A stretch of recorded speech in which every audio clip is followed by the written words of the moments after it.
कंबर शहदाद कोट की union council लाखा के वार्ड 2 में तीनों पोलिंग स्टेशन के नताइज आ गए हैं। गैर हतमी गैर सरकारी नतीजे में आजाद उम्मीदवार अब्दुल कयूम लाखू 1024 वोट लेकर कामयाब, जबकि पीपल्स पार्टी के उम्मीदवार आसिफ अली मक्सी 629 वोट ले सके हैं। मजीद जानते हैं डॉन न्यूज के नुमाइंदे जाहिद गुल से। जी जाहिद, मजीद बताइएगा नताइज के हवाले से।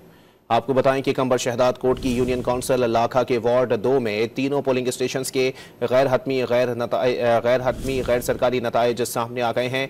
गैर हतमी गैर सरकारी नतीजे में आज़ाद उम्मीदवार अब्दुल कयूम लाखू 1024 वोट लेकर कामयाब करार पाए, जबकि पीपल्स पार्टी के उम्मीदवार आसिफ अली मक्सी 629 वोट ले सके हैं। कंबर शहदाद कोट की यूनियन काउंसिल लाखा के वार्ड 2 में तीनों पोलिंग स्टेशन के नताइज आ गए हैं। गैर हतमी गैर सरकारी नतीजे में आज़ाद उम्मीदवार अब्दुल कयूम लाखू 1024 वोट लेकर कामयाब करार पाए हैं, जबकि पीपल्स पार्टी के उम्मीदवार आसिफ अली मक्सी 629 वोट ले सके हैं। बिल्कुल, अपने नाज़रीन को बता रहे कंबर शहदाद कोट की यूनियन काउंसिल लाखा के वार्ड नंबर 2 में तीनों पोलिंग स्टेशन के नताइज के मुताबिक आजाद उम्मीदवार आगे हैं।